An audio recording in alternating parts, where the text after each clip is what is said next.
La série commence avec Becky qui travaille comme assistante personnelle pour le directeur d'une grande entreprise nommée John. Elle se réveille avec un appel de son patron lui demandant d'être au bureau dans une demi-heure et de ne pas oublier de lui apporter le petit déjeuner. Becky déteste son patron à cause de son tempérament colérique et arrogant et de la charge de travail qu'il lui impose, ce qui affecte sa vie personnelle au point que son petit ami l'a quitté parce qu'elle n'avait pas de temps pour lui.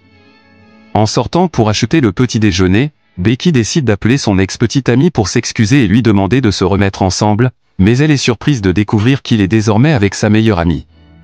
Cela la bouleverse et elle lui en veut, mais il l'accuse d'être responsable de leur rupture car elle n'avait de temps que pour le travail et son patron qui la traite comme une domestique. Becky réalise que ses paroles sont vraies et raccroche, puis se rend chez John, qui est également en colère car elle est en retard d'1 minute. Becky ne peut plus supporter la personnalité arrogante de John et les ordres constants qu'il lui donne, comme la forcer à apprendre à nager malgré sa peur de l'eau ou la faire quitter son travail pour lui acheter le déjeuner à une heure précise. Si elle est en retard, il la punit et lui fait racheter le déjeuner. Cela la pousse à courir pour lui apporter le déjeuner à temps, mais elle trébuche soudainement et se casse la jambe, l'obligeant à aller à l'hôpital. À l'hôpital, John lui rend visite, mais uniquement pour lui donner son ordinateur portable et l'obliger à terminer son travail, même depuis l'hôpital. En ouvrant l'ordinateur, Becky trouve un message d'une entreprise renommée lui proposant un poste supérieur à celui qu'elle occupe avec John, à condition de soumettre les documents avant midi. En regardant l'heure, elle réalise qu'il est déjà passé midi, ce qui la déçoit. Elle souhaite que la journée puisse recommencer pour avoir une chance de postuler à ce travail. Tout à coup, elle se retrouve dans sa chambre, réveillée par un appel de John lui demandant d'être au bureau dans une demi-heure. Elle découvre que la journée a recommencé comme elle l'avait souhaité et elle ne peut qu'être ravie. Elle échafaude alors un plan pour que son patron la renvoie. En préparant le petit déjeuner, elle reçoit un appel de John lui demandant de venir le chercher chez lui. Becky arrive plus tôt que d'habitude et John ne peut qu'être surpris, mais il est encore plus surpris quand Becky arrange le manche de sa veste et lui donne même un cadeau. Ensuite, elle rédige sa lettre et lui remet, mais John la rejette. Becky le suit partout pour qu'il signe sa lettre de démission, mais celui-ci la déchire dans l'ascenseur. Il la coince au mur et lui dit qu'il ne la laissera pas partir comme ça, et tout à coup l'ascenseur lâche et Becky se réveille à l'hôpital avec un collègue qui leur explique à elle et John ce qui s'est passé. Becky est déçue et retourne dans sa chambre, réveillée à nouveau par l'appel de John lui demandant d'être au bureau dans une demi-heure. Elle se souvient que John avait refusé sa démission qu'elle avait demandée. Elle décide donc de le pousser à la licencier. En le conduisant au bureau, elle lui dit qu'elle sait qu'il s'intéresse à l'astrologie et que leurs signes ne sont pas compatibles, ce qui signifie qu'ils ne devraient pas travailler ensemble, mais John lui donne sa véritable date de naissance, révélant que leurs signes sont compatibles. Il lui propose de sortir dîner ensemble puisqu'il sait qu'elle a rompu avec son petit ami, mais Becky refuse sous prétexte qu'elle est occupée. Cependant, elle sort dîner avec Charlie, son collègue, ce qui ajoute encore plus de confusion et de complications dans sa vie professionnelle et personnelle, et il est évident qu'elle est contrariée car elle n'a pas réussi à se faire virer par John. En même temps, John l'appelle pour lui demander d'envoyer des fichiers au travail, et quand elle les envoie rapidement, il est impressionné par son efficacité et l'appelle pour la remercier, mais elle ignore son appel. En même temps, il voit une photo qu'elle a publiée sur son compte personnel, montrant qu'elle était au dîner avec quelqu'un. Il se met en colère qu'elle l'ait refusé pour rencontrer quelqu'un d'autre et va se disputer avec elle dès qu'il entre dans l'ascenseur. Il semble qu'il y ait quelqu'un qui l'observe.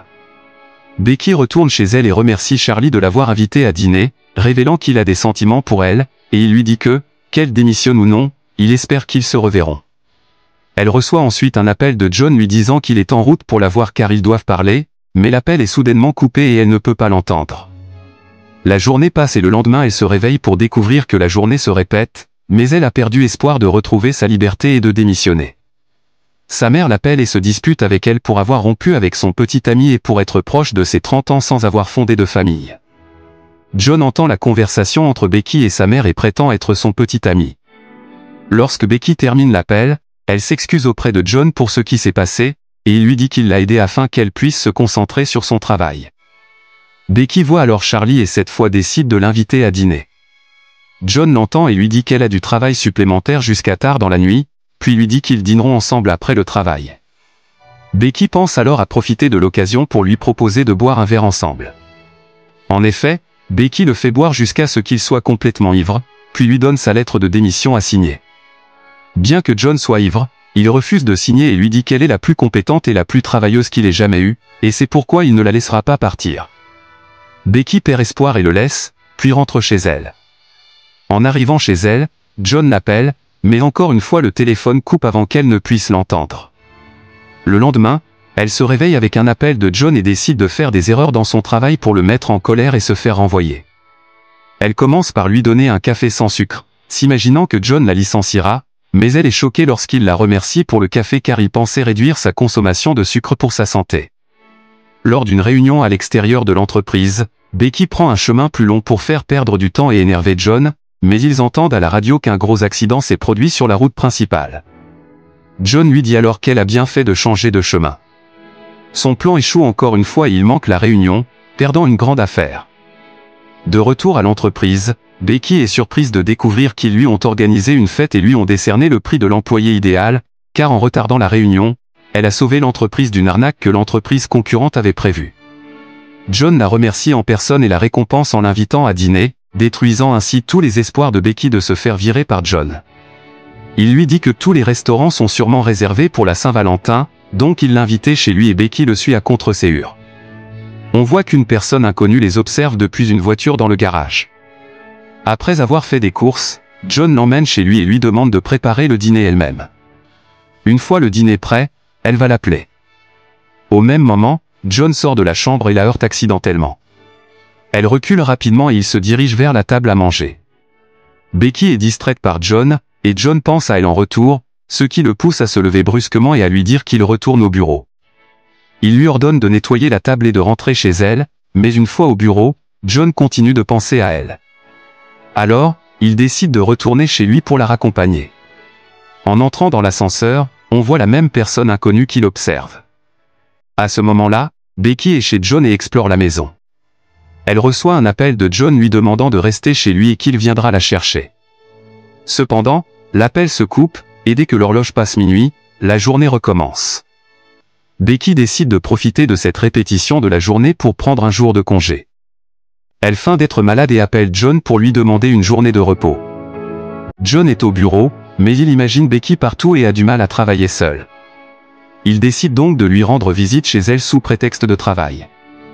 À ce moment-là, Becky a commandé un festin et attend sa boisson préférée pour célébrer son jour de congé quand la sonnette retentit. Elle court ouvrir, mais elle est surprise de voir John à la porte. Elle lui ferme rapidement la porte au nez, cache la nourriture sous la table et fait semblant d'être malade en le laissant entrer. En voyant Becky malade, John la porte jusqu'à son lit et lui demande si elle est tombée malade parce qu'elle a pleuré toute la nuit à cause de son ex. Béni, alors qu'il parle, la boisson de Becky arrive, mais John la jette et lui dit qu'il va lui préparer le déjeuner pour qu'elle se rétablisse rapidement et puisse retourner au travail. Effectivement, John lui prépare le déjeuner, et Becky est surprise par sa gentillesse et ses attentions. Pendant que John est dans la salle de bain, Becky se rappelle de la réunion où un contrat avec une entreprise frauduleuse doit être signé. Elle l'enferme dans la salle de bain pour qu'il soit en retard à la réunion en prétendant que la porte est cassée et qu'elle va appeler un réparateur. Elle le laisse et va manger toute la nourriture qu'elle avait cachée. Quand John en a assez, il casse la porte lui-même et apprend d'un employé que l'entreprise allait les escroquer. Il donne à Becky des médicaments qu'elle refuse de prendre, et elle les fait tomber de sa main. En descendant, John découvre la nourriture cachée sous la table et comprend qu'elle lui a menti. Il l'oblige alors à retourner à l'entreprise avec lui. À leur arrivée, il trouve les bureaux vides, les employés ont profité de l'absence de John pour prendre un jour de congé en laissant un seul d'entre eux, Charlie, l'ami de Becky, pour enregistrer leur présence. John décide de le licencier, mais Becky lui demande de lui donner une seconde chance. John accepte, et Charlie remercie Becky pour son aide et l'invite à dîner. John, voyant la relation naissante entre Becky et Charlie, commence à éprouver de la jalousie. Il réalise qu'il est attiré par Becky, mais n'ose pas l'avouer. Becky, de son côté, est partagée entre ses sentiments pour Charlie, qui est gentil et attentionné, et l'attirance qu'elle commence à ressentir pour John, malgré son comportement souvent autoritaire. La journée continue de se répéter, et Becky décide de changer de stratégie. Plutôt que de se concentrer sur son désir de se faire licencier, elle commence à être plus directe avec John. Un jour, après une longue discussion où ils partagent leurs frustrations respectives, John finit par admettre qu'il a des sentiments pour elle. Becky, touchée par sa sincérité, commence à voir John sous un autre jour. ils décident de donner une chance à leur relation et de mieux se connaître en dehors du cadre professionnel. Cependant, la journée continue de se répéter inlassablement, et John et Becky comprennent qu'ils doivent trouver la véritable raison de cette boucle temporelle. Après plusieurs tentatives infructueuses, ils finissent par découvrir que l'homme qui les observait était lié à un ancien employé de l'entreprise, qui avait été licencié injustement. Cet homme avait trouvé un moyen de créer une boucle temporelle pour se venger de John et de l'entreprise. John et Becky confrontent l'homme, qui finit par leur expliquer ses motivations. En comprenant la souffrance de cet ancien employé, John décide de réparer ses erreurs passées en lui offrant une seconde chance au sein de l'entreprise. Reconnaissant, l'homme accepte de mettre fin à la boucle temporelle. Le lendemain, Becky se réveille, et pour la première fois, la journée ne se répète pas. Elle reçoit un message de John lui demandant de le rejoindre pour un petit déjeuner.